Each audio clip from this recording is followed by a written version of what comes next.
tourism. Am I audible? Am I audible, sir?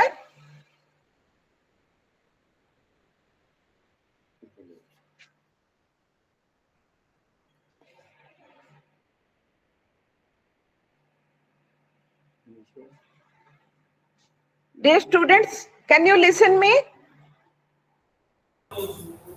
Good morning, ma'am. You are audible now. You are audible. Yes. So good afternoon to you all. I think you can all Yeah, listen. good morning. You can listen now. You can listen.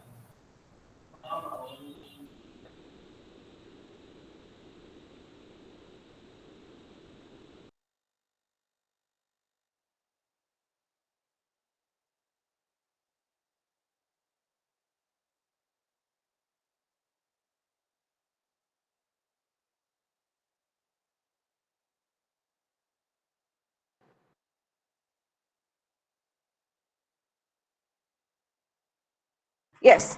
So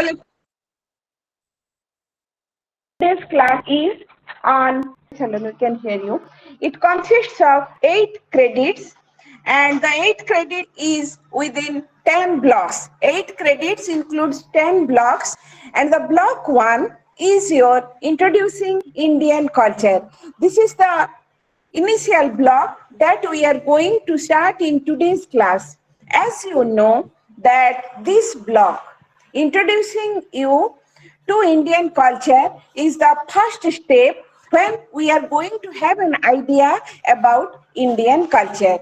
You are outsiders. I think you have very less idea about the country of India, and as you know that to know the culture, Indian culture, the very first thing that is required is to be acquainted with Indian history and geography, which will give you a very clear idea unless and until you are acquainted with the history of the country, its cultural heritage, its tradition, customs, rituals, everything is related to its history.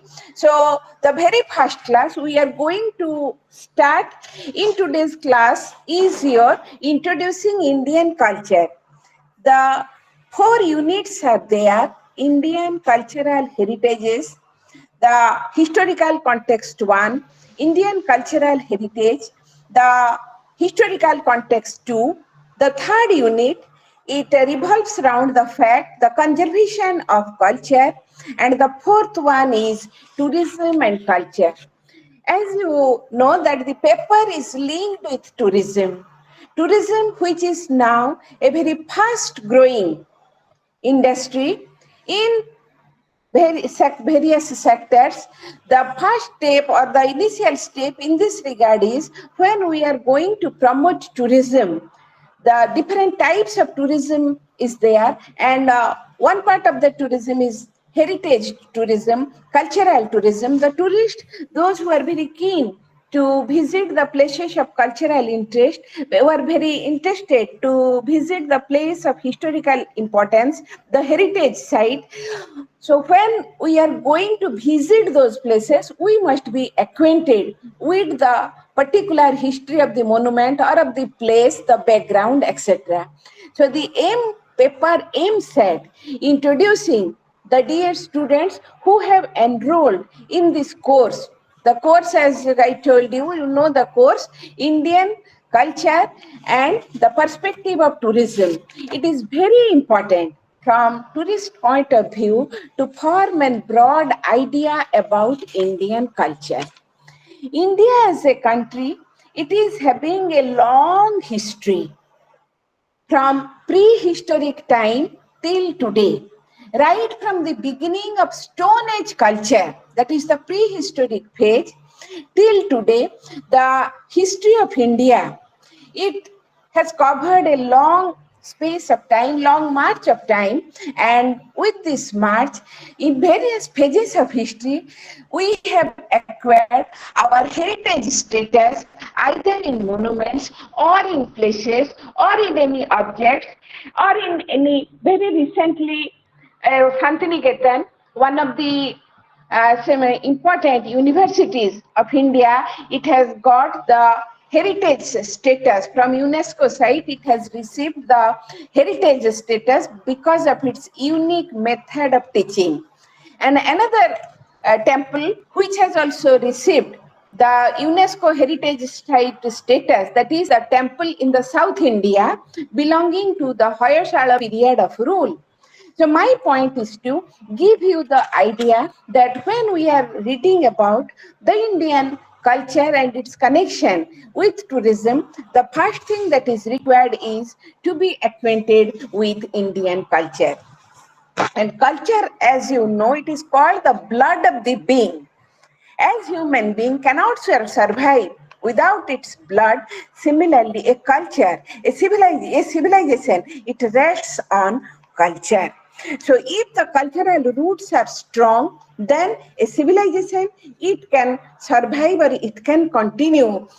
What has happened with India? Indian cultural roots are of remote antiquity.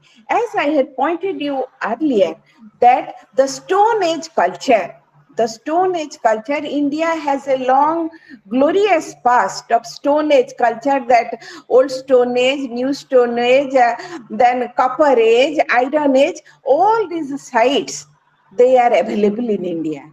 Coming to the proto-history phase, the prehistory means the system of writing, it had not developed, and stone was the equipment that was mainly used by our ancestors for to survive in this earth.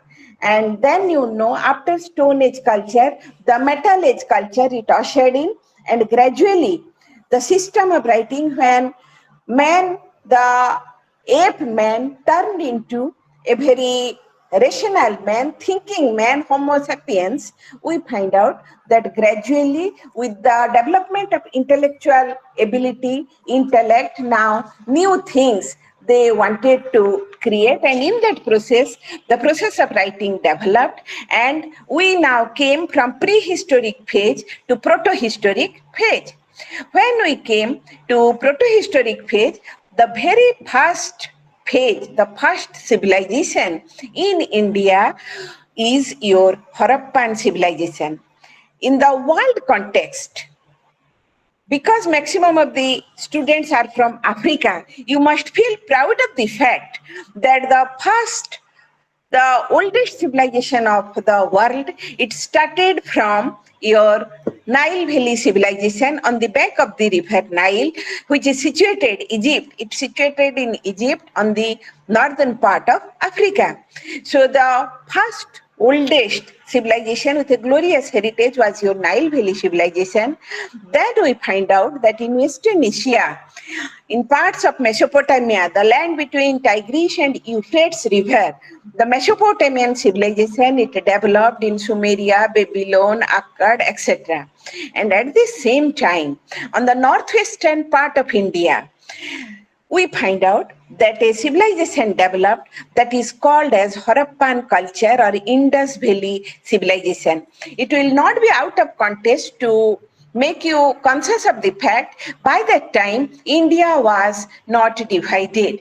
So whatever we are going to teach in ancient and medieval period of Indian history, it includes the history of Pakistan, India, and northwest part of your Afghanistan. That was ancient, the boundary or ancient boundary line or extension of India. So when I am talking of this Harappan culture, it started on the bank of the river Indus, which is now it is in the northwestern part of India, which is flowing in between India and Pakistan. So maximum of the Harappan sites we find out on the northwestern part, few are in Pakistan, few are in India. So that was the starting point of Indian culture. It came to limelight in 1921 when India was under the colonial rule. In 1921, it came to limelight, and by that time, the Governor General of Archaeological Survey of India was your Sir John Marshall. So we find out that the Indian culture, when we are going to, culture is a continuous process which begins to take a shape. And Indian culture began to take a shape towards the last part of your Harappan culture. And Harappan culture, when we are going to discuss, it was a very well organized, very systematic, disciplined town life. It was an urban culture, and their town life was far more advanced and scientific, we find out. And so far as their religious habits they are concerned, it is more uh, akin to have some similarities with our Hindu religious thought. Here again, I must tell you that as you are going to read about Indian culture, India is the proud mother of four religions of the world. The first is your Hinduism, second is Jainism, third is Buddhism, fourth is Sikhism. So the four religions of the world, not five, but four religions of the world, it now originated from the land of India. So naturally, when we go to search for the religious heritage, the architectural heritage, the monumental heritage related to this religion, we have ample of that places which are definitely the places of tourist importance. Therefore, for a student in tourism, it is essential to know about these cultural places of cultural interest which is related to the heritage status of our country. The Harappan culture, even till today, you will find out the sites both in India and Pakistan. In Pakistan, you will find out the sites of Mehergarh, Mundigak, Gumla. After partition, they are with Pakistan. But in India, coming to the Indian context of Harappan culture, if you will look to the situation, you will find out four important provinces of India which are attached with borderline with Pakistan, that is your Gujarat, Maharashtra, Rajasthan, and Punjab. Various sites, Harappan sites, it is called Harappan civilization because the first archaeological remains was discovered from Harappa. Harappa is now in Pakistan, and two sites are very important, Mohenjo-daro and Harappa. Both the sites are now in Pakistan, and Mohenjo-daro, as you know, that it is an World Heritage Site be recognized by UNESCO.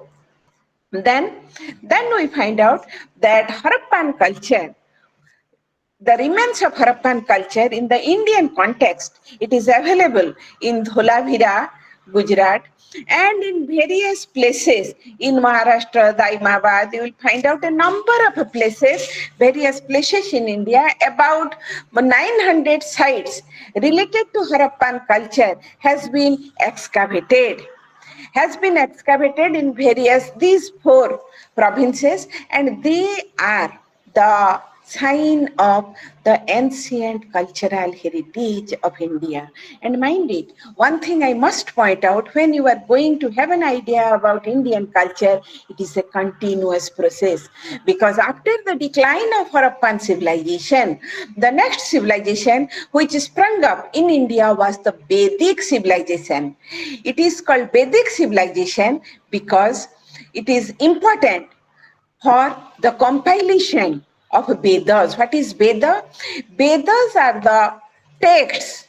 It is called by a very renowned literature, A.B. Keith, that Orientalist, that the Vedas are the earliest exposition of human knowledge.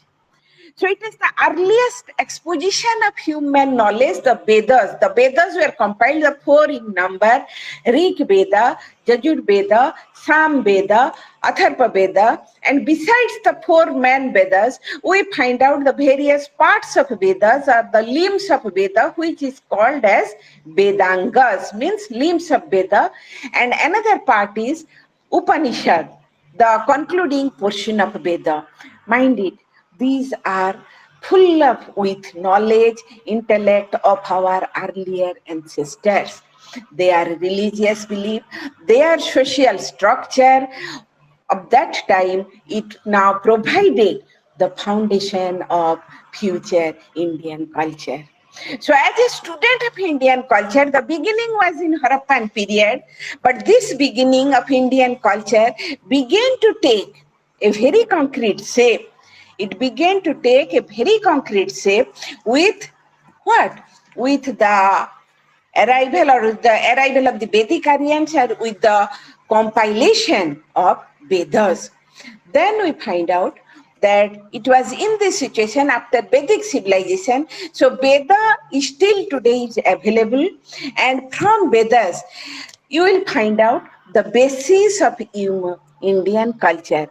Recently, G20 summit, it was, you know that it held in India, and in that G20 summit, you find out the theme was one world, one family.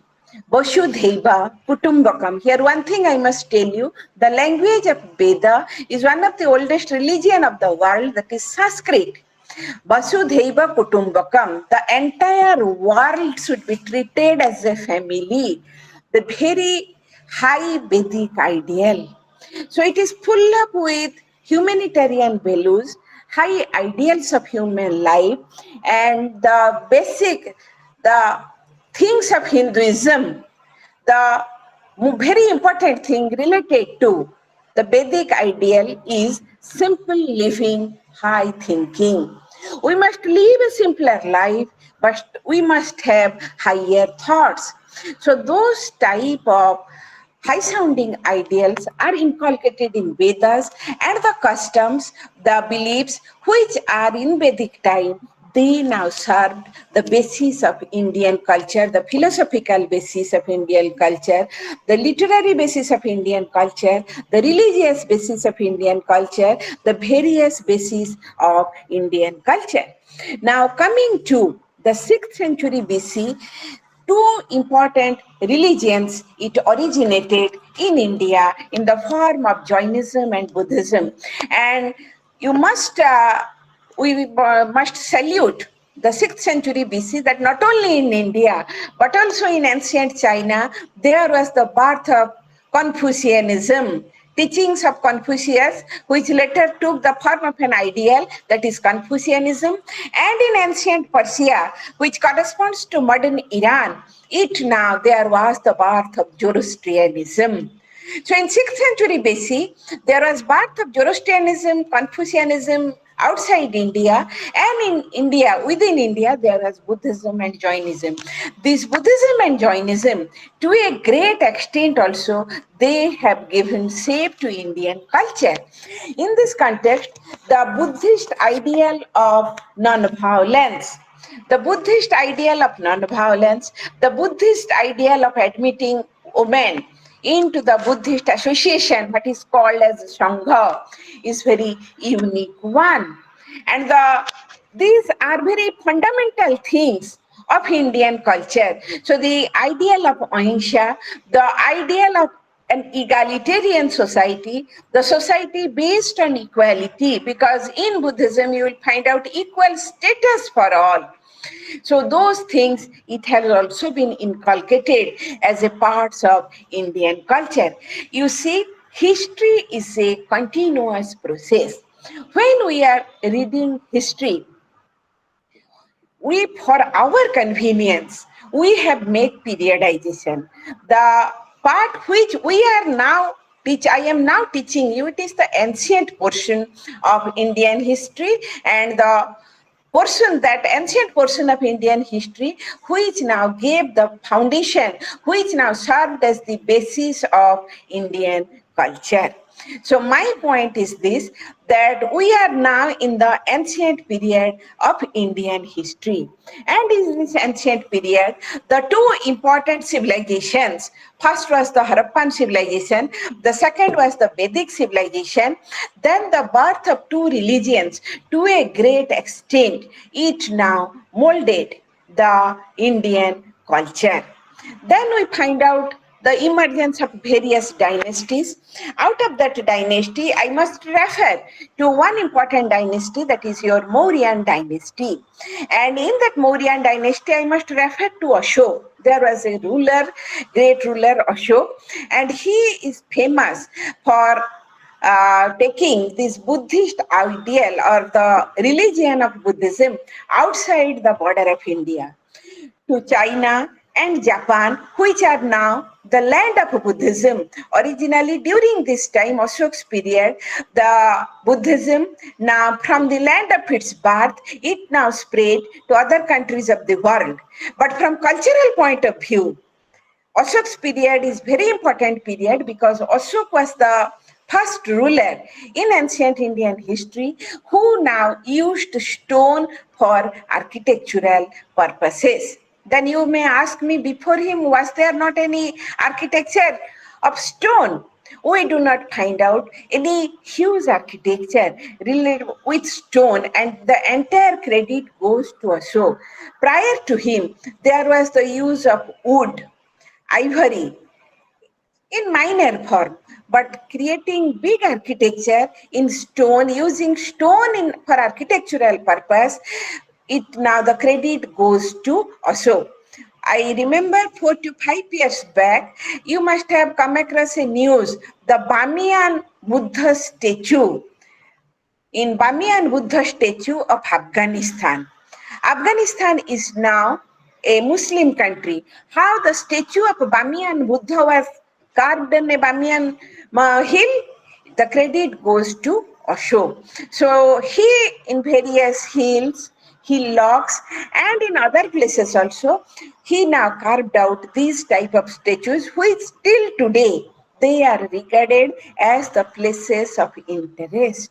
Places of tourist interest, tourists like to see the history, the architecture of before Christ days.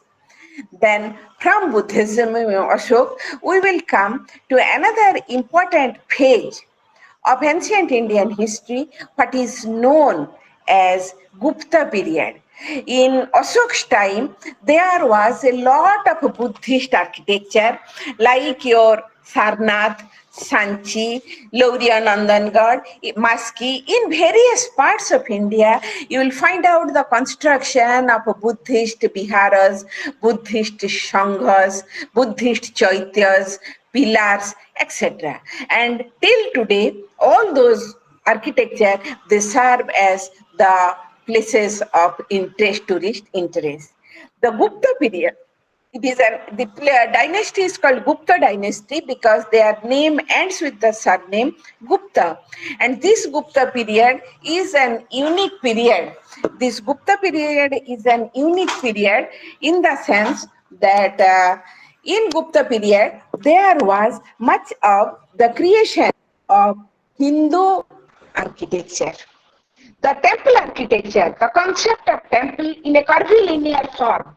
What you find out today, you will find out the temple means the temple will be not in a flat form, but in a curvilinear form. And that curvilinear shape of the temple, it owes its origin to the Gupta age. And not only in architecture or monuments, but also we find out in literature. This age is called the classical age of Indian history.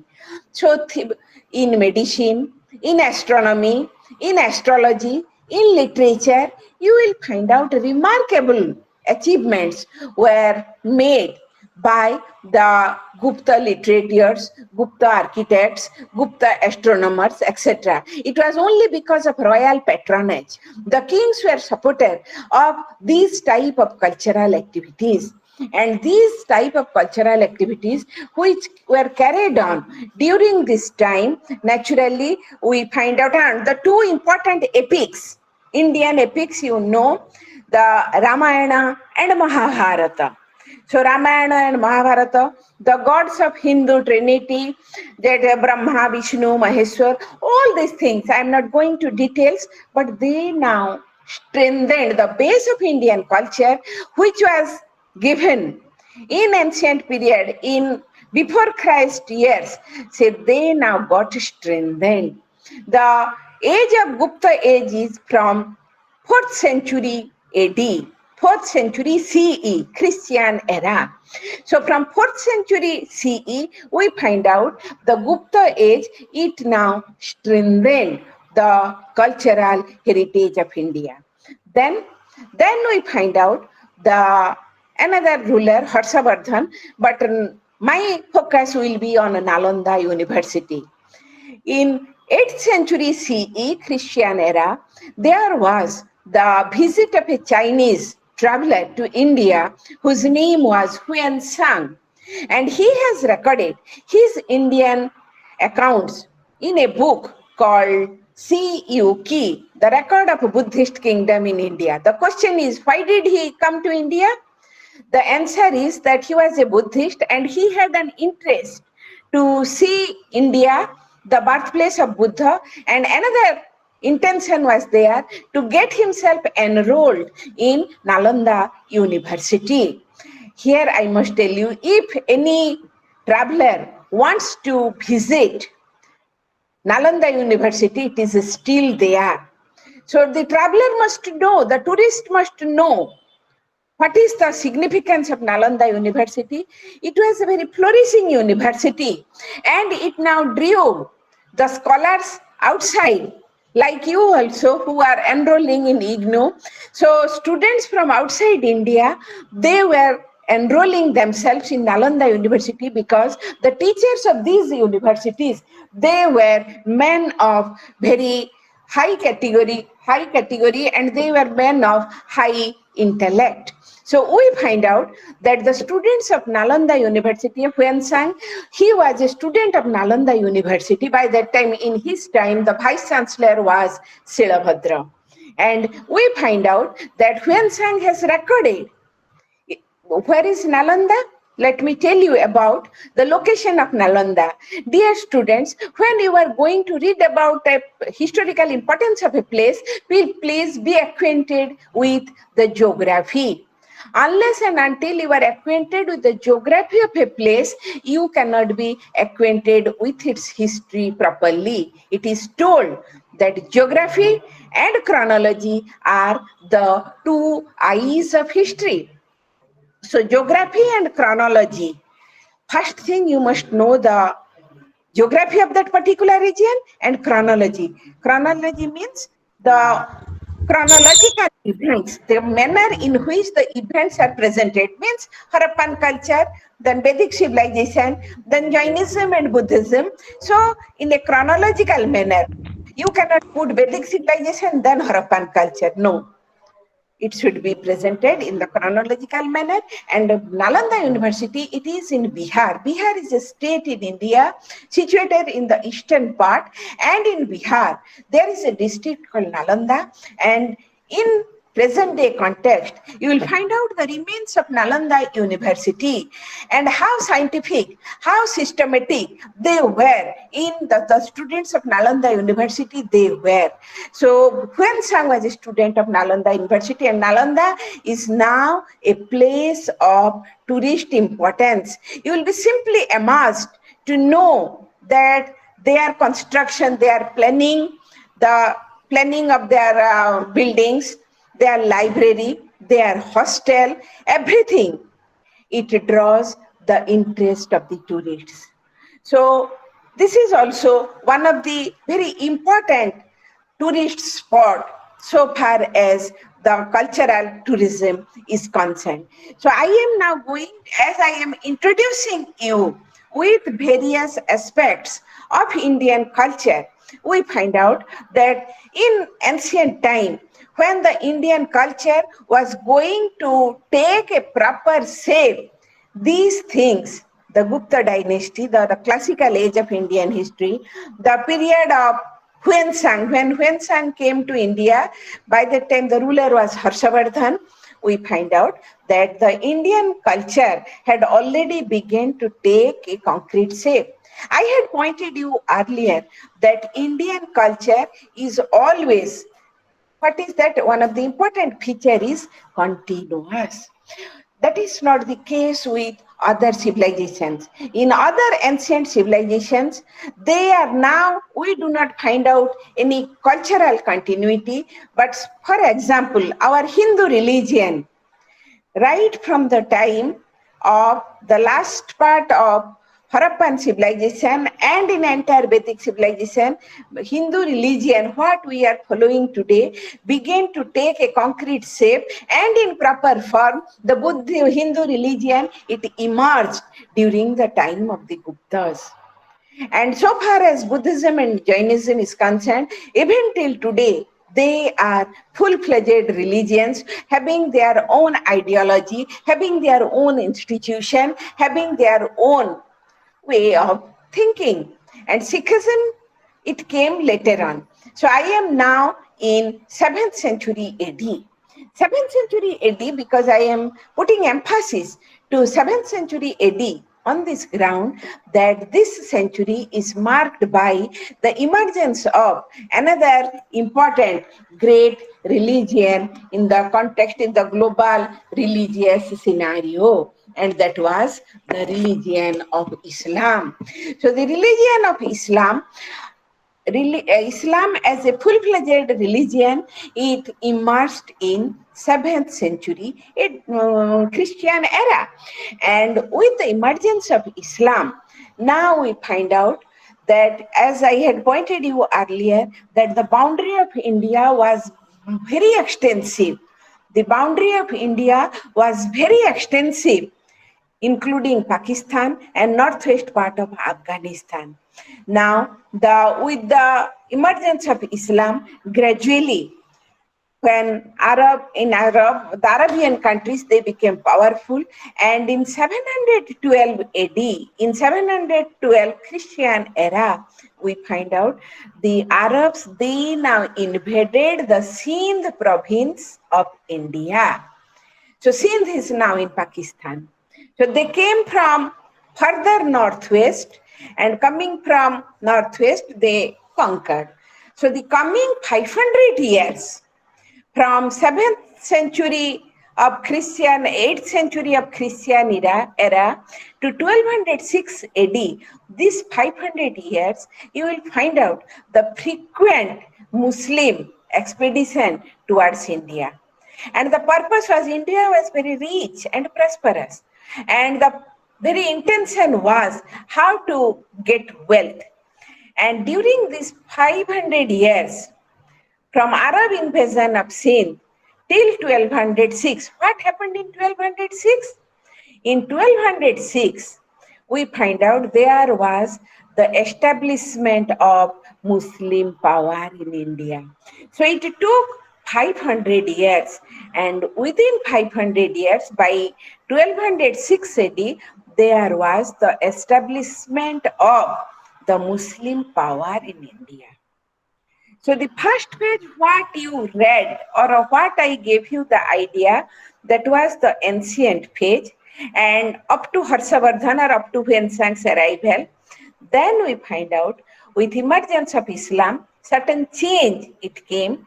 The coming 500 years, we find out frequent incursion to Indian subcontinent, and by 1206, there was the establishment of Muslim rule, the early medieval phase of India. So from ancient phase of Indian history, we entered now to the later phase, the ancient phase to the next phase was your medieval phase, the early medieval phase of Indian history, the later medieval phase of Indian history. So this early medieval phase of Indian history, when we are going to discuss, it is mainly dominated, we find out, the Muslim rule. And our concern is on the discussion of Indian culture. So we find out some assimilative marks on Indian culture. The Muslims who now came from Central Asia, they were having, by that time Islam was a full-fledged religion, they had their own ideology, they had their own philosophy, own way of living, their own style of architecture, their own heritage, etc. And there are specific topics that the influence of Islam on Indian culture, our food habit, our dress habit, our festivals, gatherings, and architecture, painting, art, it now underwent a lots of changes. What a lots of changes? Now coming in contact with the Muslims, what we find out that coming in contact with the Muslims, there were now a lots of changes. The architecture, as Hindu architecture, it got a proper shape during the time of your Hindu architecture got a shape during the temple architecture got a shape during the time of the Guptas. Now Indo-Islamic architecture, the best example, as you know, the great Taj Mahal, it is well known all over the world. The great Qutb Tower, Qutb Minar, and besides that, the Alai Darwaja, the Jama Masjid, the Moti Masjid, the various forts, Agra Fort, La Fort of Lal Killa, and mind it, these are all the places of tourist importance. So the places of tourist importance, it underwent what we find out great changes with Indo-Islamic architecture. It is not only that, even the Sufi section of the very liberal section of Islam, who are called as Sufis, naturally the Sufi monks, they also made their inroads to India. The tomb of Khwaja Moinuddin Chishti, Nijamuddin Aulia in Ajmer, in Delhi, these they are the places of tourist importance and what is called as pilgrimage, places of tourism, pilgrim tourism. So all over the world, Hindus, Muslims, and the tourists of any religion that like to visit that place. For example, Amritsar in Punjab. Amritsar, that golden temple, it is no doubt the place of pilgrimage, a holy place for the Sikhs. But besides the Sikhs, the people of other religion, they also visit the place not only for its religious importance, but also for its golden temple sequence. So the sequence, the way it is maintained, the great longer, the temple, everything, it attracts the tourists. So anything related with religion and it has got a very good historical background, naturally people will like to visit that. And then we find out that Indo-Alai Darwaja, so that Indo-Islamic architecture in various parts of India, not only in capital proper, in various parts of India, you will find out the presence of Indo-Islamic architecture. The dress habit, the food habit, they are also the parts of the Islamic culture. Your great biryani, kebab, then your Sikh kebab, Sami kebab. These are typically Islamic dishes which are being liked by the people of all religion. The dress habits, also it had its repercussion among the people of the world. The salwar, the Punjabis, the kurtas, the chudidars, sherwanis, etc. They are now being liked by all.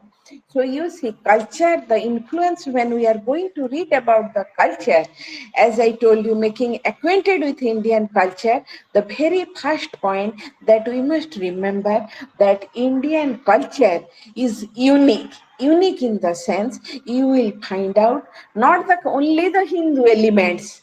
India is a Hindu dominated country, no doubt, but as it is a secular country, you will find out the presence of other religions, and at the same time, from cultural standpoint, tolerance for all religion, respect for all the people of the world, and a genuine sense of gratefulness, humanitarian approach, all these things are the basic facets of Indian culture, which is also associated with tourism.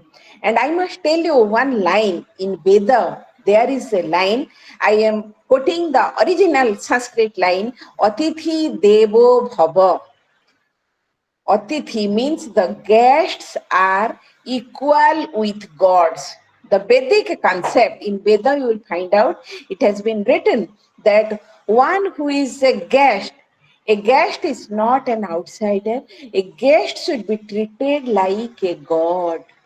So he is equivalent with God. So the type of respect, the type of behavior that we show to the guest, we must show the same to whom? We must show the same to the guests. So this is another fundamental aspect of Indian culture. So the tourists who are visiting this country also, they should be treated in a much humanitarian, respected way. That is another aspect. And besides this food and dress, the music, the dance, you will find out the popular Qawwali, Khayal, they are all of the Islamic influences. So the fine arts and the performing art, these are called the dance, the music, they are called performing art. So the performing art of India also underwent a great changes. So we came up to the medieval period. So in media, the foundation of Indian culture, which was given in ancient time, began to be stronger and stronger. As I told you, it is a continuous process, and our approach is universal outlook. Universalism, it our culture, Indian culture, it now teaches to be universal. I don't know, you can't understand that Sanskrit sloka, ayang nija parang beti ganana lagujeta sham udara charita namhi vasudhaiva kutumbakam. What is that? That I am now teaching the foreign students. So you are not my own student. I am teaching these Indian students. They are my own student. You are not my own student. This type of concept, if a teacher like me will have in my mind, it shows my very limited approach, the narrowness of mind. So the narrow-minded persons, they treat the people outsider as others and their own man, their relation as their own man.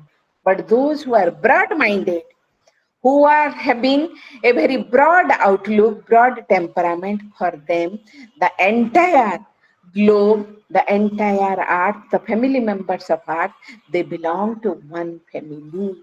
So that ideal of Indian culture, Vedic ideal of Indian culture, we find out the humanitarian approach. So when we are reading Indian culture from cultural, from tourist standpoint, these things must be taken into consideration.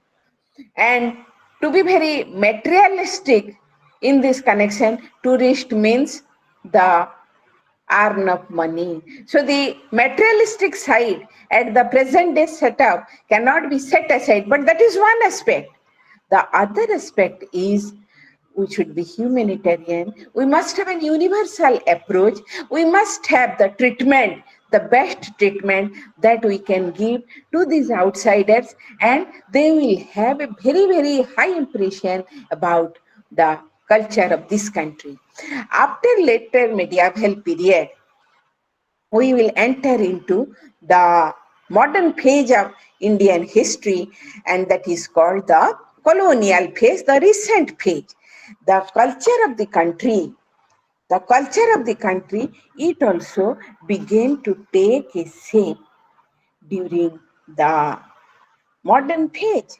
Before going to tell you about the colonial phase or the modern phase of Indian history, you know that India was a colony under the British rule from 1757 up to 1947, exactly for 190 years. India remained as a colony of the British rule. And here I must tell you about the background. What is the background? The background is when we are going to read about the modern age first started in Europe. You must have covered in the world European history context what is called as Renaissance. Renaissance, or the beginning of modern times, it started from Europe. And from Europe, it started with the fall of Constantinople. Constantinople, as it was the capital in Turkey, Constantinople, it corresponds to modern Istanbul. Modern Istanbul in Turkey was your ancient Istanbul, and it was under Turkey was the border country. Asia and Europe, they are connected with each other, land mass, and Turkey being the border country, it was under Christian domination. In 1453, it remained or it kept under Muslim domination. The fall of Constantinople, it being the border kingdom with the capture of Constantinople, the Christian scholars, they began to migrate to different European countries. Previously, they had assembled in the court of Constantinople, but now with the establishment of new regime, they migrated to other parts of Europe. And when a lot of scholars, the educated persons, pandits, they migrated to various European countries, we find out the knowledge which was confined to the royal court of Constantinople, the common man, they now came in contact with these scholars. Then there was the revival of the ancient European learning. These are the factors for which there was the beginning of a modern age. So modern age first started in the world, in the continent of Europe.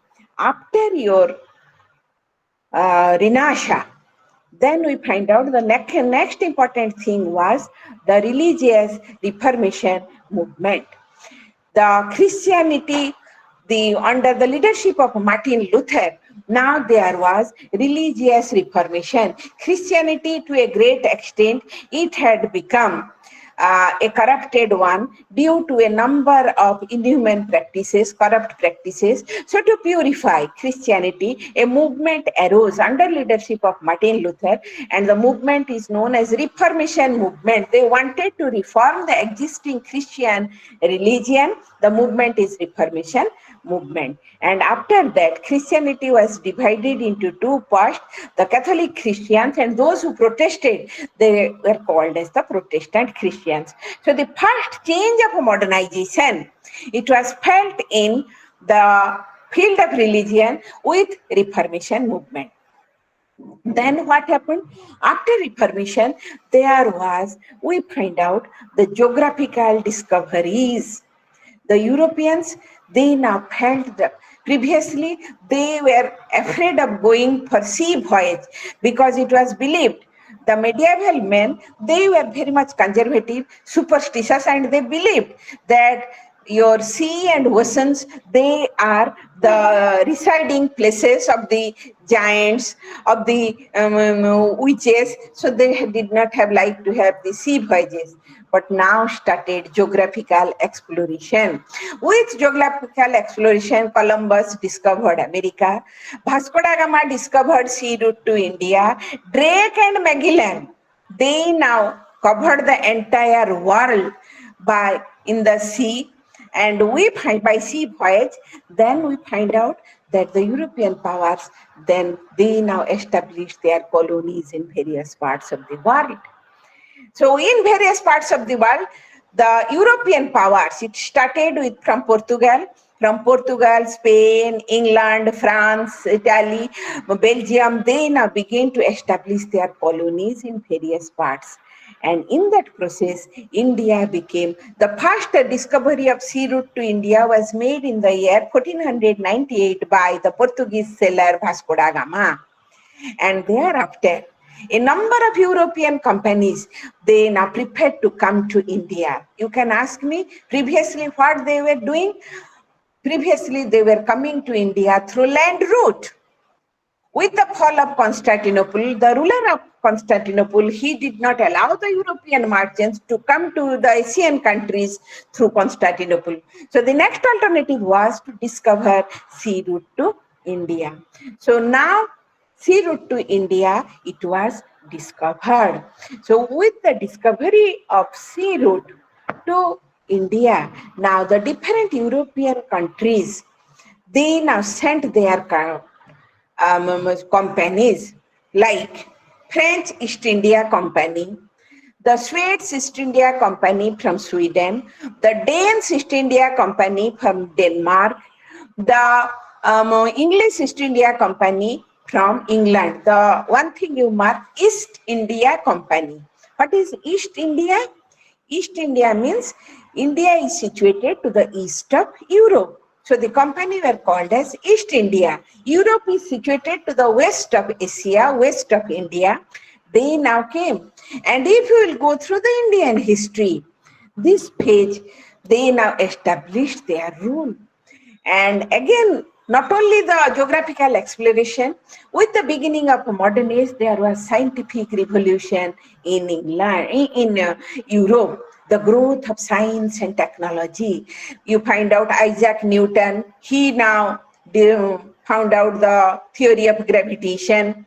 In the Lord Harvey, he now discovered the blood circulation system in human body.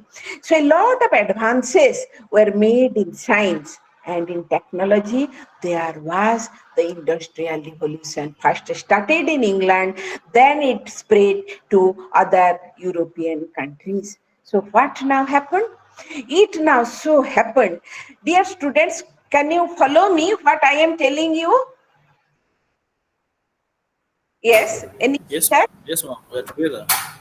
I will devote last half an hour to have an interaction with me because you are an outsider.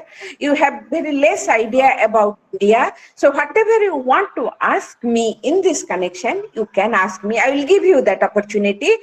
After 1.5 hours, we will have an interaction session with you. I think that will be convenient for you to have an idea. Clear? Then Yes, ma'am. we Yes, ma'am. find Yes, out. ma'am. Yeah. Then we find out what happened. The English company ultimately came out successful. There was a conflict of the European companies on the Indian soil to establish their mastery, and ultimately the English came out successful. And in 1757, they gave the foundation of English rule. It continued for so many years. But I am not going to tell you the long history. My purpose is the Indian culture also saw a new phase of assimilation. As with the arrival of the Muslims, with the establishment of Muslim rule in India, you will find out the Indian culture. It now took certain changes and Indian culture became assimilative in its approach.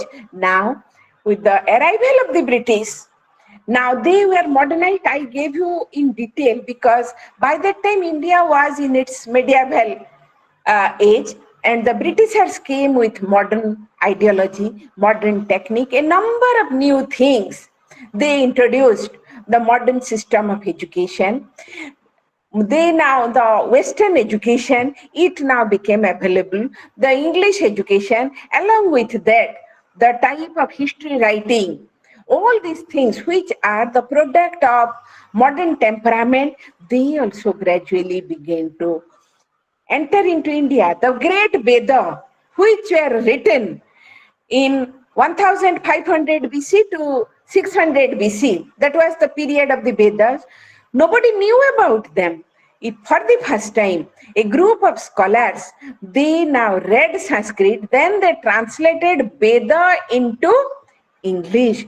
The people of the world came to know about Veda only after their translation. Otherwise, Veda is a book of very remote antiquity. Nobody was aware of that.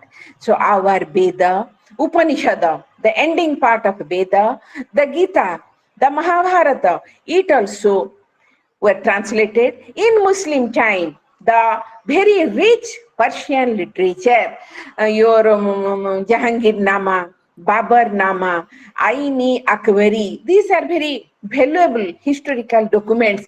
They were translated into English. You see, literature also gives a very good intellectual base to the culture, so they were translated. The study of history, it now took a very concrete shape. So the what history we are reading today, the beginning phase, they now, when they became the master of this country, they felt the necessity of knowing the history. Why are you being teach, why you, the outsiders, are being taught with Indian history when you have your culture, Indian culture, because unless and until you are acquainted with the history of a particular region, you will not be able to follow its culture, its philosophy, the attitude of the people in a proper manner. When the English people, they now became the master of this country, they wanted to know more about this country. When they did not find out any proper history book, they started writing the history, and in subsequent time, that English history writing, what they had written, it has undergone several changes. But the most important thing that was to be felt in this connection was the Indian culture. The Indian culture, we find out that the Indian culture also, it now underwent a lot of changes. The science and technology, the art and architecture, you will see the old parliament building, try to see in the net. You see the Supreme Court, these are all colonial structures. So the architecture of the colonial period, they had a separate identification mark. So that is like the Muslim architecture is called Indo-Islamic architecture. It is called the Indo-European architecture. So the Indo-European architecture, a totally separate part of Indian culture, it now became, or it got itself assimilated. It had its origin during this modern phase, colonial phase, and now it has already been assimilated. The Indian literature, you will find out a lot of things. It now entered into the sonnet, the 14-line poems called sonnet. You will find out the sonnets in Indian poems also. You will find out a lot of things, as I told you, different branches of writing, the essay writing, the dramas, the use of your, what is called, the different types of comparative literature, etc. It came into existence. Then what happened? Now, with the Muslim, the food habit, the dress habit, it also underwent changes. So now the Indian culture, which was only indigenous in its nature till 8th century AD, now we find out it began to be assimilative. I told you about the man ruling power, but side by side there were regional dynasties. So the regional dynasties, they had their own architectural system, especially the Rajput architecture, the Rajput painting, the Rajput art, the Rajput architecture of the great forts, etc. If you will just you switch on the net, the Hawa Mahal, the fort of Jaipur, all these things, you will find out they belong to the Rajput community, and these are called regional architecture. As I told you that very recently to a temple, the UNESCO site, the UNESCO has attached the heritage site status, the Hoyashala temple. It is in South India, and it is exclusively, the credit goes to a regional power who were called as the Hoyashala power. And as I told you, in Santiniketan, in Bengal, in eastern India, it is a university. And their typical systems are there. How you will find out the teaching under the, beneath the shade of a tree. You will find out the dance, music, very original type of learning processes being followed there. It was in 1902. The university was created in 1902, and the person who had created the university, he was the first Asian to receive Nobel Prize in Literature, was your Rabindranath Tagore. The year was 1913.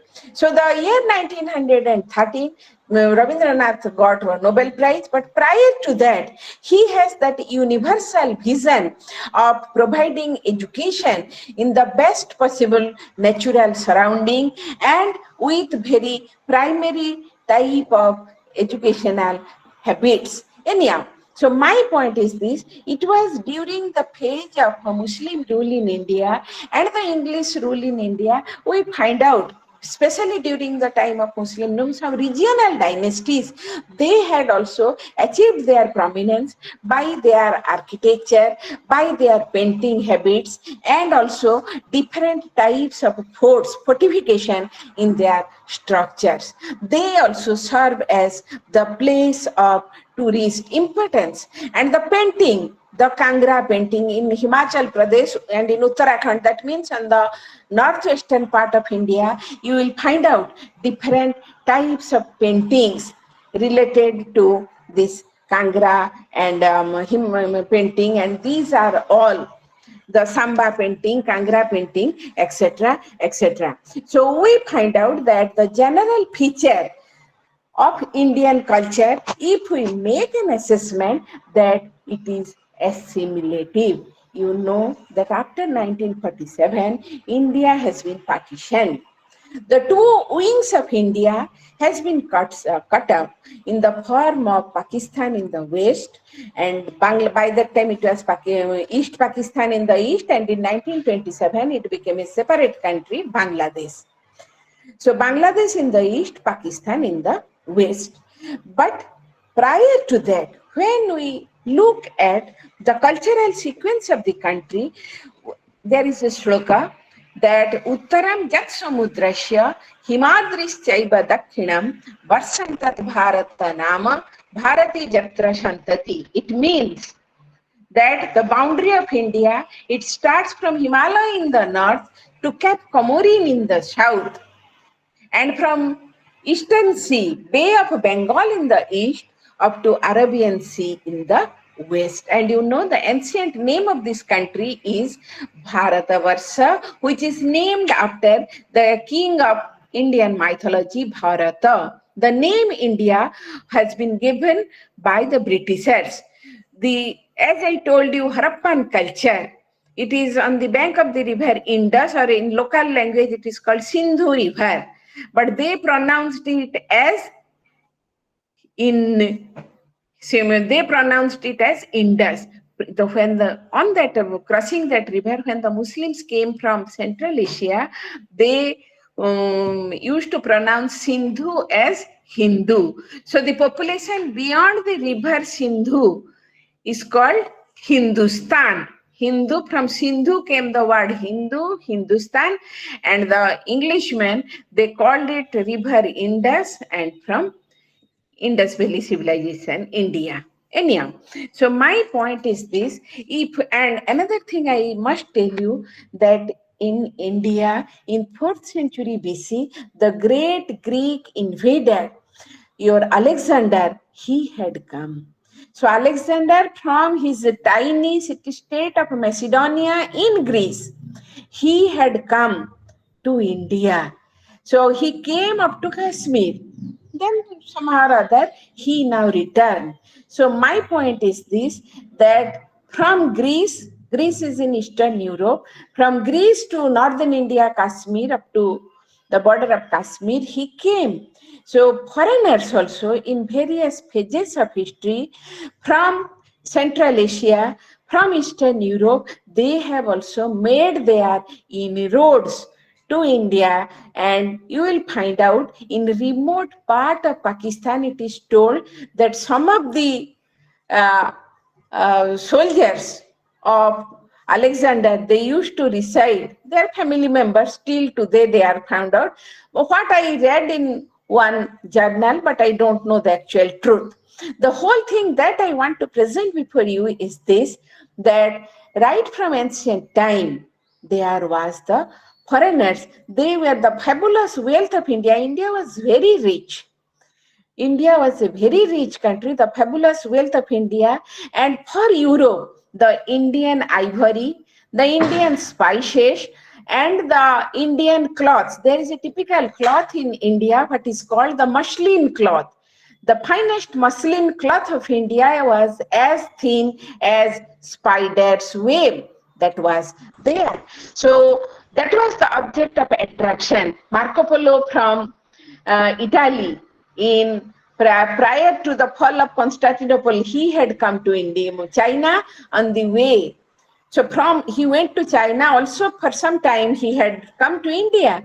My point is this, that the Indian objects, the Asian objects, they have that attraction in the European market. Coming to the cultural context, it is told that Indian culture, three words I will tell you: unity in diversity. Indian culture is one among diversified elements. What is the fundamental characteristic of India? The fundamental characteristic of India is that it is a multi-religious country. It is a multilingual country. There is no one language in India, no one religion in India. So right from Himalaya in the north, mountain Himalayan mountain range in the north, to Cape Comorin of the extreme south, you will find out people of almost all the religions: Hindus, Christians, Muslims, Jains, Buddhists, the Sikhs. It was during the time of Mughal rule. Another religion took its birth in India. The founder was Guru Nanak, and that is called Sikh religion. And Zoroastrians, from Persia, you will find out the Zoroastrians, their religion is Zoroastrianism. It is also there in India. You will find out the presence of almost all the religious sects, either in major form or in minority form, different types of languages, different types of food habits. If the people of North India, they have a type of dish. The people of South India, they have totally a different taste. Even there are the provincial differences. People of various provinces of India, they now use the different types of dishes. The dietary dish of one province may not be equal with other province. So we have difference in language, difference in food habits, differences in dress. Because one zone is a very cold zone, other is temperate, and another is a very tropical zone. So there is difference. You will find out the celebration of festivals, etc. But among these diverse elements, there is the flow of fundamental unity. Yesterday was the national holiday of India. 2nd of October was the national holiday of India because it was the birthday of the father of the nation, Mahatma Gandhi. So you will see, besides so many festivals, 3 festivals are unanimously celebrated by all the Indians: the Independence Day, the Republic Day. The Independence Day is on 15th of August when India became independent. The Republic Day is on 26th of January when Indian Constitution came into existence. And the third one is the 2nd of October when the date of birth of the father of the nation, Mohandas Karamchand Gandhi. So these 3 days must to be unanimously celebrated. No doubt we speak different languages, but English and Hindi are the two main languages we must know. There are different food habits, but certain foods, they are the staple food, irrespective of the regional differences. So my point, and the holy books, your Ramayana and Gita, they are equally respected books like your Quran and like your other religious books, like your Tripitakas and like your Bible also.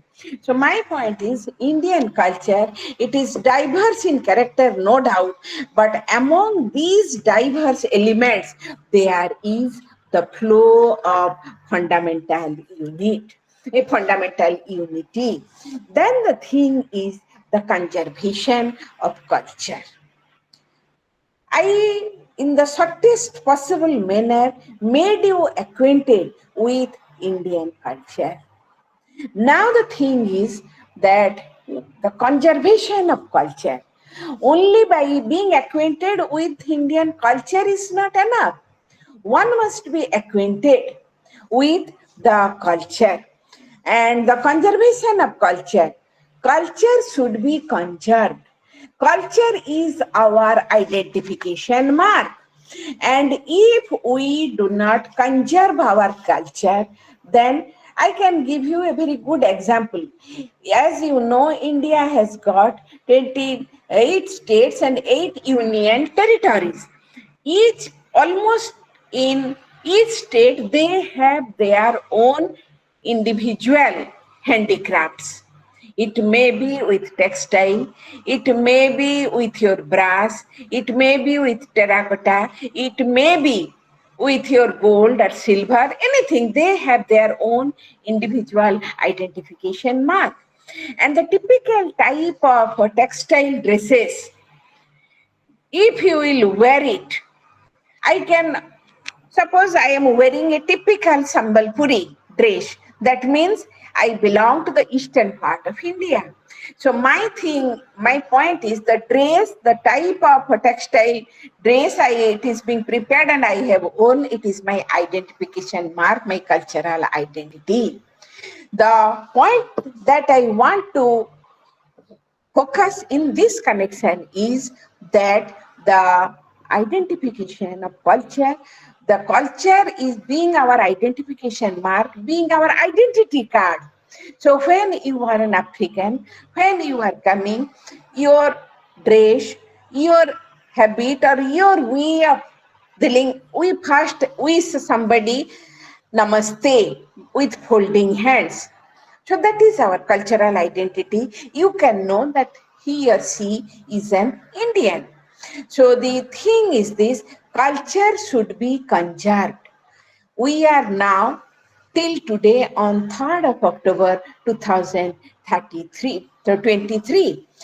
Till 3rd October 2023, we are now, when we look at the nature of the time, we are now in a ultra modern century, not modern century, ultra modern century, and the world has been reduced to the status of a global village. So we find out when the world has been reduced to a global village, what we should do. Now in this global village, our outlook has become more and more materialistic. No, in that materialistic world also, our cultural identity is now being lost.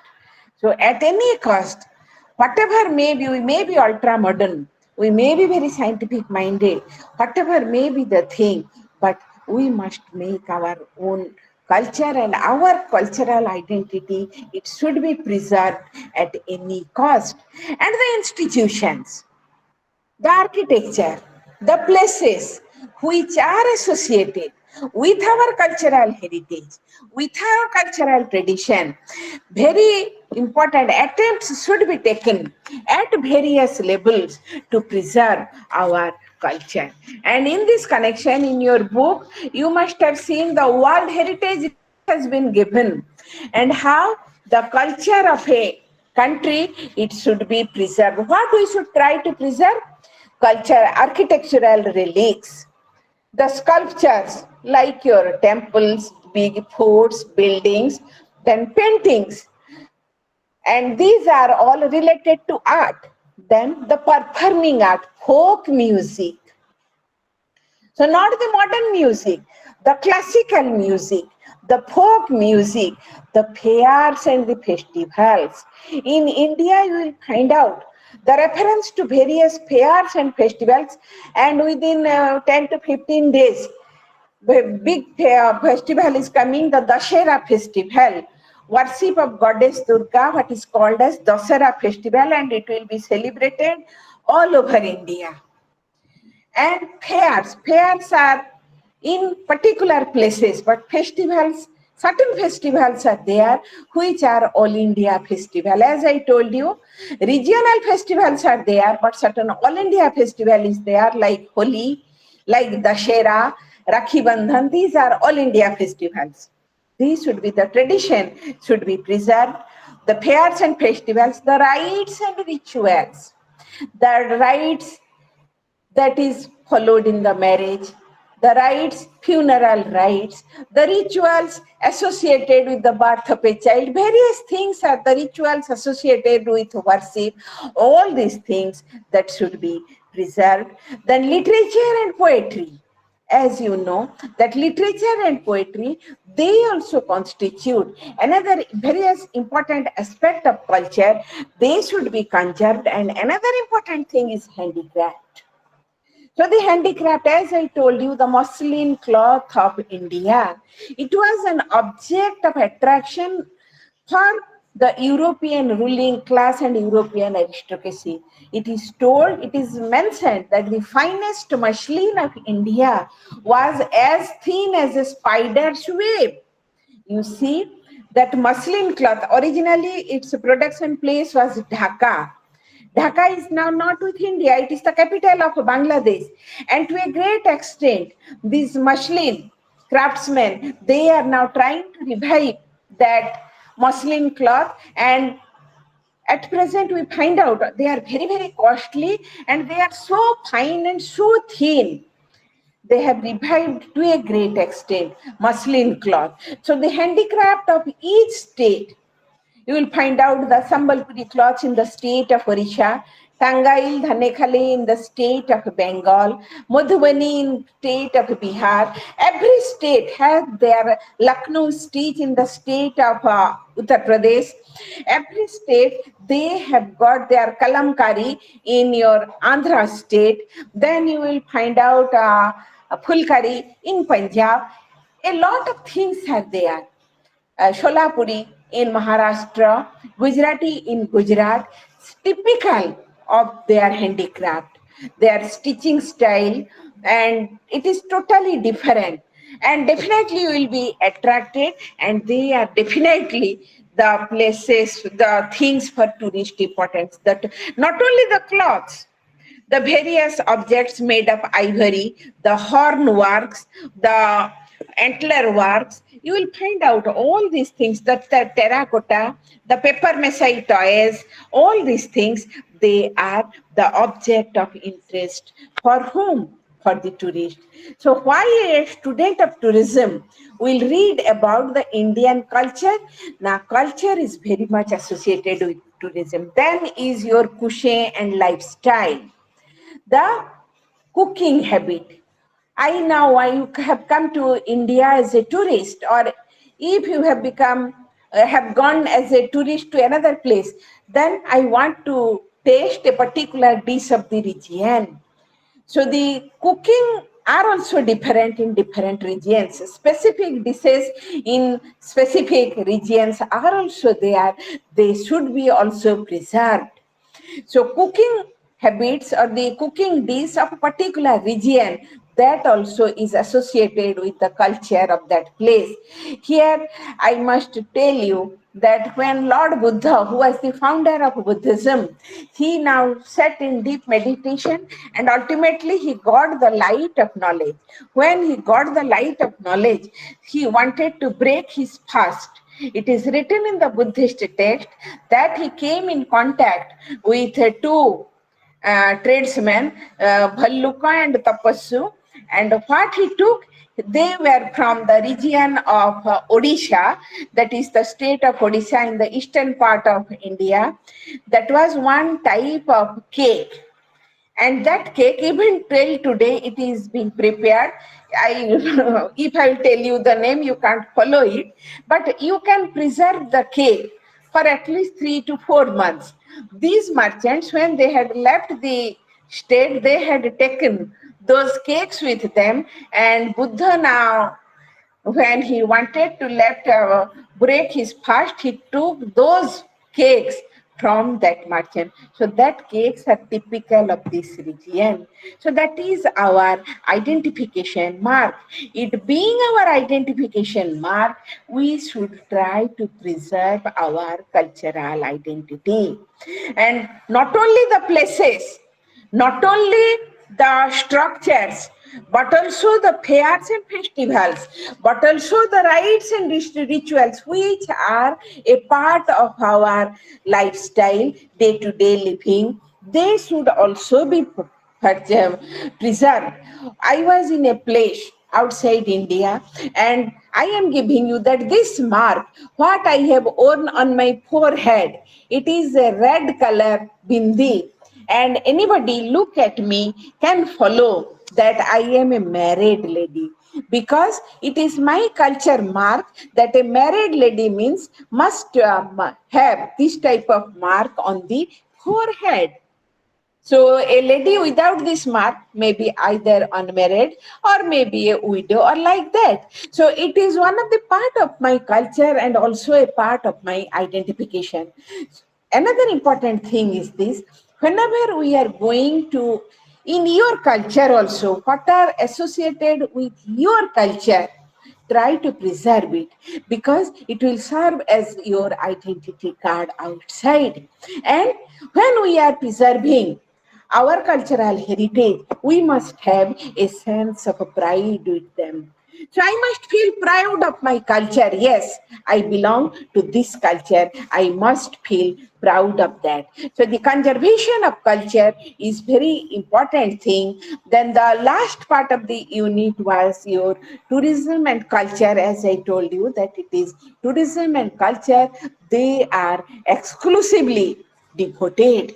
So because they are exclusively devoted to tourism and culture, we find out that as a very inseparable part of culture, tourism, culture should, any student of tourism, they must be acquainted with the cultural heritage. Now I want to stop. If you want to have any interaction with me, you can do so. Otherwise, I will start with other, you need the social structure. I think after 1.5 hours, the mind gets exhausted. So it will be better to have an interaction with you. What do you like to ask me related to the thing that I taught you till now? You can ask me.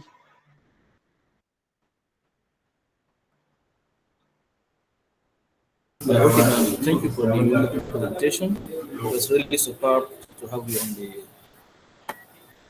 I mean, to, Pardon? yeah, talking about Tell me. culture. Yes, I have a question to just, I mean, ask. Yes, ask me. Okay, how is traditional, I mean, how is traditional culture blending with modern influences, especially in urban areas in India? Pardon, tell me again. How is traditional culture blending How? with the How modern keep it? influences, especially? Yeah, I mean, traditional culture. Huh? Yes. How is How it traditional blending? culture? How is it? Yeah, how is it blending with the influences, especially in the urban areas in India? You see, traditional culture, it is definitely has a greater role so far as tourism is concerned. You will find out in India, various fairs are organized at various places. They are all related, they have some traditional cultural background behind them. When, suppose to give you example, if you have got an idea about the traditional culture of India, the various traditions. Suppose very recently your Lord Ganesh Puja was there. Ganesh is a god and it is a religious festival, no doubt. But for Ganesh Puja, you will find out the presence of very performing arts, dance, drama, or your music in various operas. Now, opera means the opera performance, yatra performance, they are all associated with the tourists. They will like it. They may not like the puja if they belong to or no interest in the puja, but the various types of performances, the fairs which are organized on the occasion of these type of religious functions, they are the places, so they are very objects of interest for the tourists. Especially, you will see in Buddhist places of pilgrimage, when the tourists go, you will find out a number of Buddhist fairs are also organized.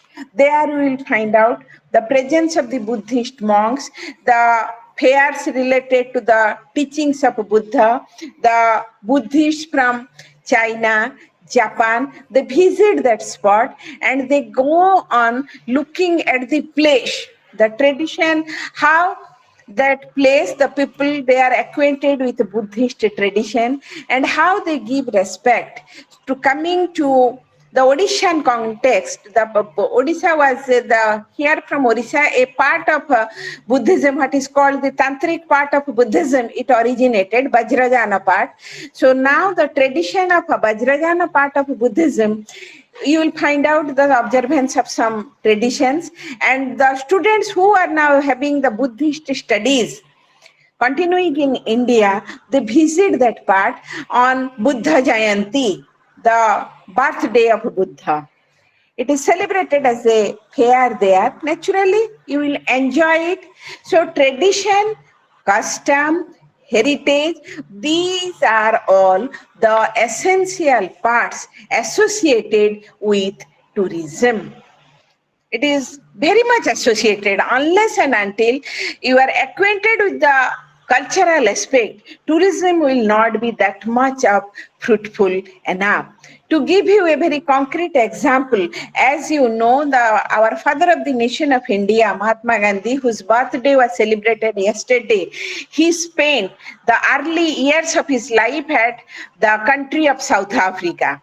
You know, in 1910, he had been to South Africa. He there stayed for 3 to 4 years. The Tolstoy farm that he had there, and what type of objects they are still preserved there. And any Gandhiite who wants to visit that place, how the Gandhian tradition of non-violence, it is being practiced in that particular locality. The fairs, his way of this charkha, hand weaving, all these things are followed, will definitely attract the tourists who are having this type of philosophical bent of mind. Could you follow me? Any Yes, ma'am. response? Yes, ma'am. Yes, ma'am. Then, any other Uh, question? yes, of course, there's a question. Uh, you were discussing about the traditions and also some cultural acts of some different religion or something like that.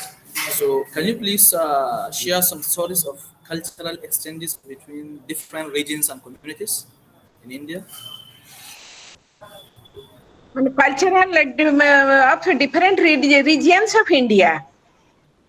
Yes, yes. I, in different regions, you will find out regional variations in dress, in food, and in celebration. For example, New Year's Day. 1st January is celebrated as New Year's Day all over the world as per Christian calendar. As per that is called your Gregorian calendar. The calendar what we follow today, maximum all over the world, it is called Gregorian calendar because it was prepared by Pope Gregory XIII. And 1st January is New Year's Day. Whereas in India, in certain states, we have 12 months. The month begins, the colloquial names are there. 14th of January, 14th of April, Mahavishubha Sankranti, the month of Baishakh. That is the Hindu New Year's Day. The Parsi, the Zoroastrians, they have their Nowruz, the Parsi New Year's Day. In the Kerala people, Kerala is a state, extreme south, they have their Onam. So we find out different regions. Though 1st January is celebrated universally, officially is New Year's Day, different religions, they have their New Year's Day accordingly. So suppose in a Hindu New Year's Day, they have their worship and the typical dishes particular to that particular region. is being offered to the gods and goddesses. The traditional dresses of the area, they are also being worn on that particular day. So we find out that regional variation, regional differences is there. As I told you, that the fundamental point is to be remembered in this connection is unity in diversity. Indian culture is diverse, lot of languages, lot of religions, lots of fairs and festivals, different types of dresses, different types of food habits, different types of, even the geography of India, the climate of India is not one and uniform. India is mainly a tropical country, but if you go to North India, is Kashmir, there is snowfall. If you go to Uttaranchal and Himachal Pradesh state of India, they are extreme cold climate. There are temperate climate states also. So climate is not uniform. The geography, you will find out rich alluvial soil, very big country. So you will find out plateaus, you will find out hilly range. So the geography, the climatic condition, the flora and the fauna, they are also not uniform. Mango, suppose mango is our national fruit, but mango is not produced in Kashmir. Apple is not produced all over India. It is only in Kashmir and Himachal Pradesh and your Uttarakhand state. So depending on the climate, so we have variations. But among these diverse elements, among these diverse cultural traits, among these diverse cultural differences, we are one. That is, a flow of fundamental unity is flowing. A stream of fundamental unity is flowing among the Indians. And what binds all these diverse elements in one stream? Our culture, our rites. Suppose the funeral rites. All over India, definitely some funeral rites after the death of a person will be followed. It is almost equal. With some regional differences, it is almost equal. Marriage ceremony. As I told you, this mark on my forehead, if you can see me properly, it is uniform all over India that a married woman must have this type of cultural mark on the forehead. So my point is that even though there are various manifestations, diversification of culture, but still there is the flow of fundamental unity. So when you are reading about Indian culture, the very first thing you must know, as I told you, unity in diversity, it was a phrase which was coined by our first Prime Minister, Jawaharlal Nehru. The first Prime Minister of independent India was Jawaharlal Nehru. He was not only a great statesman and diplomat, but he was a very renowned historian. And he has his famous book, The Discovery of India, The Glimpses of World History, etc. And in his book, The Discovery of India, he has outlined this famous phrase, how showing the diverse elements of India. As a renowned historian, he had the right interpretation, analysis of the culture of India, which he termed in his words as unity in diversity. So among these, we have, so far as this regional architecture you will see, not only the food habits, dress habits, customs and etc. The architectures are in different regions, they are also different. Different regional variations are there. The temples of one state, the South Indian temples, their construction style is different from North Indian temples. The structure, the building structure also have their regional variations. But as I pointed you, irrespective of our regional variations in dress, in food habit, and in our approach, in our rites and rituals, we have that fundamental unity because we have Indian culture possess that universalism. Our culture has an universal approach. As again, I must give you another example of universal approach. I am going back to the year 1893.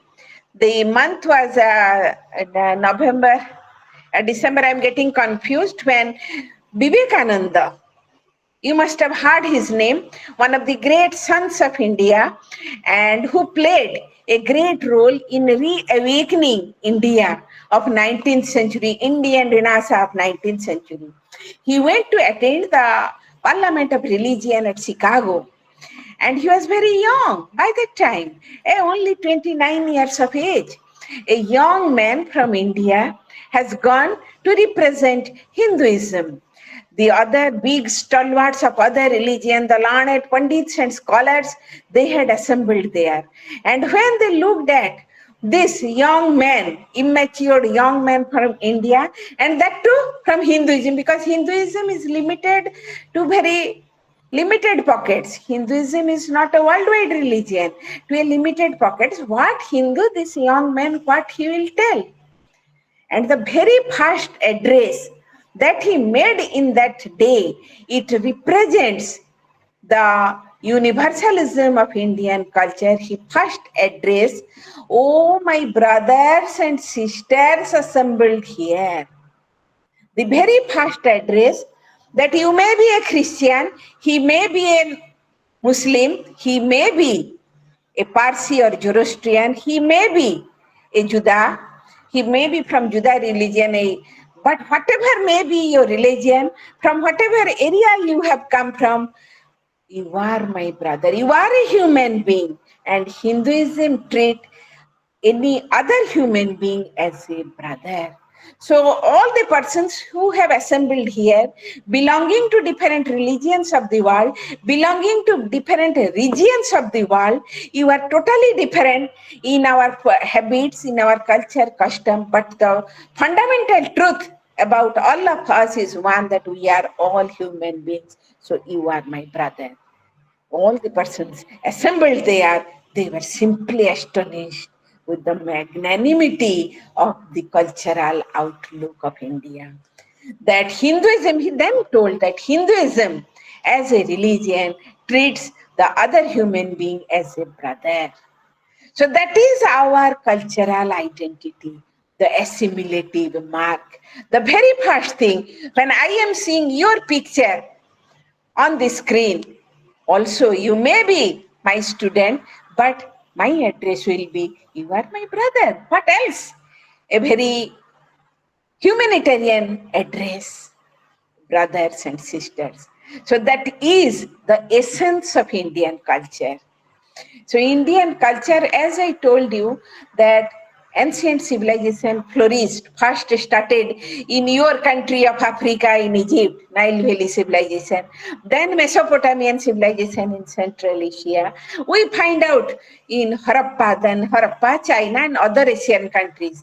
But Indian culture shows a continuity, the others not. Indian culture, because it had its beginning in the Harappa and Vedic culture, the foundation was given, and the foundation was such a strong foundation, a very big root. It has a very big plant tree. It has taken the shape of a tree with its roots almost touching the nook and corner of this great subcontinent. And we find out that culture, it is in the continuous form till today. Till today, as I told you in G20, the line was from Veda, Vasudhaiva Kutumbakam. The English analysis is the entire world is a family. We all belong to a family. We are all the members of the family. You may be from Africa, she may be from Europe, she may be from America, but we all belong to the family of this earth, one family. So our vision should be one. And what should be our vision? The vision of humanity. We are all human beings. So our vision should be humanistic in our approach. I think to some extent I have become able to put in your mind the essence of Indian culture. What is the essence? What is of the essence of Indian culture? Then you can have other interaction. Only he is asking, others, why are you not asking?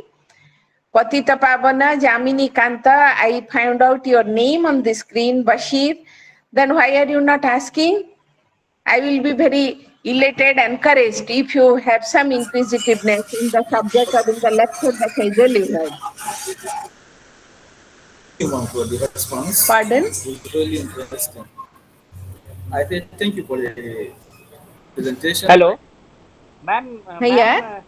ma'am. Your speeches are very good. We are learning many things from about the Indian culture. You are taking in such a very nice way. Explaining about the Indian culture. We are learning it, ma'am. Now, you must learn the very certain important steps you must follow if you want to have an idea. Okay, First of ma'am. all, Okay. you must know Indian geography first. To know history, you must know geography. When you will be acquainted with the geography, Indian geography, then you can follow its history in a good manner. I am telling you that Harappan civilization flourished in the northwestern part. Means in India, Pakistan and Afghanistan, the northwestern part of Afghanistan also it was with India. So India in ancient time was having a very bigger extension at present. And the region, when you will be acquainted with the region, you can follow its history. I am talking of the Rajput architecture. Rajput architecture is in Rajasthan. The people of Rajput community is found out in the state of Rajasthan, that is in the northwest. So if you will see Rajasthan, you will go through some of the features of Rajasthan, you can follow the culture. So the important, because you are not acquainted with Indian geographical situation properly, it will be, and I am not taking you deeper because you are outsiders. You have not seen India. You will listen and you will what you will read in the book and what you will see in the net. That will be the sources. So to get an idea, the minimum idea that you should have about the culture of an entirely new country. When anybody will ask me about the culture of Africa, to some extent I have very many less idea, but to some extent the South Africa I know because Gandhi used to stay there. So South African culture, yeah, we have read it, etc. And in our history, your Ethiopian culture, Italo-Ethiopian crisis, Mussolini, the Italian dictator, he conquered Ethiopia in 1935. Some references, Nile Valley civilization. So sporadic references to African culture I can give, but not all. But you are going to have a general idea on Indian culture. So my presentation should be as simple as possible.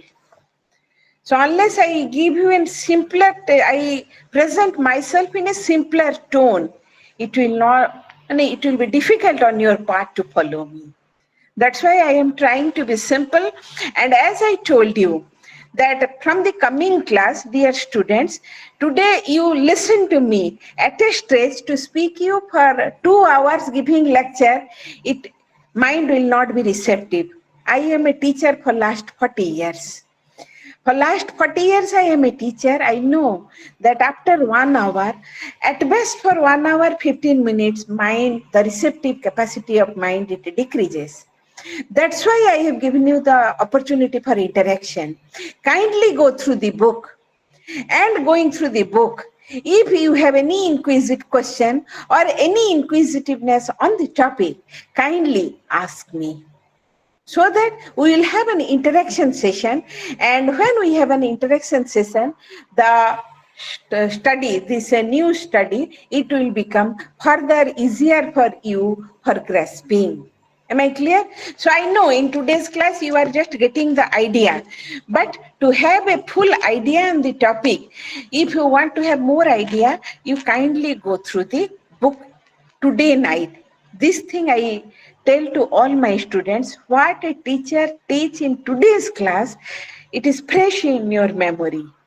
And if you go through the subject today at night, and then you will forget, but when your exam will come, you will go through the book again, those memories which are in form in a very submerged form, again they will come out.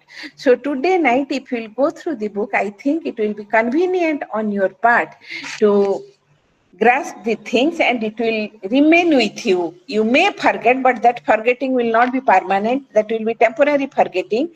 Again, when we look at the book during the time of your exam, you will again, that memory will come back. That is my experience. And I give suggestion to my students in this way. If you will follow, I think you will be benefited. The time is getting short. Only 7 to 8 minutes are there. Any other interaction? Yes, ma'am. Yes, ma'am. Mr. Mr. Basir, if you have got any question, so let me continue that as I am going to have this acquainting you, pardon, acquainting the first block we completed, introducing Indian culture. The second unit, we will start the second block. We will start in tomorrow's class, that is the social structure. Culture and social structure, they are interlinked. When you are going to have an idea about Indian culture, you must know about the social structure of the Indian society. Because culture, society gives birth to culture, and society also upholds the cultural elements. So society and culture, they are interlinked. We will go through that. Then we have our fine arts, a third block. The fourth is the popular culture. The fifth is architecture. The sixth is architecture and antiquity. Seventh is handicraft, continuity and changes, tribal culture, and the last unit is policy in culture. So the total thing 8 credit in 9 blocks and 31 units. And in today's class, we have completed only the first block, that is introducing Indian culture. I made you acquainted, I introduced you to the Indian culture. The Indian culture, as I had pointed you earlier, from ancient time, how the base of Indian culture was given in two different successive civilizations, the Harappan civilization and that of your Vedic civilization, and how the foundation of culture got strengthened with the arrival of two other new religions, Jainism, Buddhism, and with Gupta age, and then the culture now developed an assimilative tone with the establishment of a Muslim rule in India. We find out Islamic influences on Indian culture, or Indo-Muslim, Indo-Islamic influences. Then, with the establishment of colonial rule, with the establishment of British rule in India, we find out that there was the establishment of, or the influence of Indo-European influences. So Indian culture, it was indigenous in its character in early phase, then it now assimilated in its uh, yoke the Muslim element, the European element, and now it has become very magnanimous, very liberal in its outlook, in its approach, that we find out that the magnanimity of Indian culture, the magnanimity of Indian cultural heritage, it has attracted the tourists, the thinkers all over the world. And it is a continuous culture. The cultural continuity of India, it is continued till today.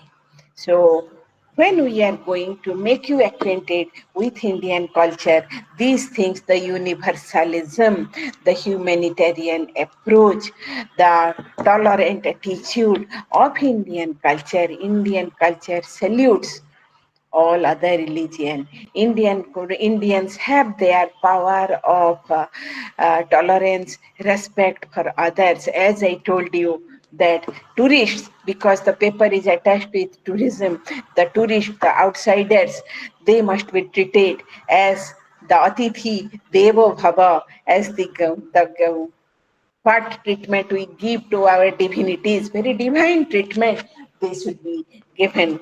I think we have now reached crossed the time. So this much for this class, and thank you all for giving me a patient hearing. We are going, thank you all. We are going to meet in tomorrow's class at 3 p.m. Thank you all. Indian Standard Time. Thank you, ma'am. Thank you for the Acha.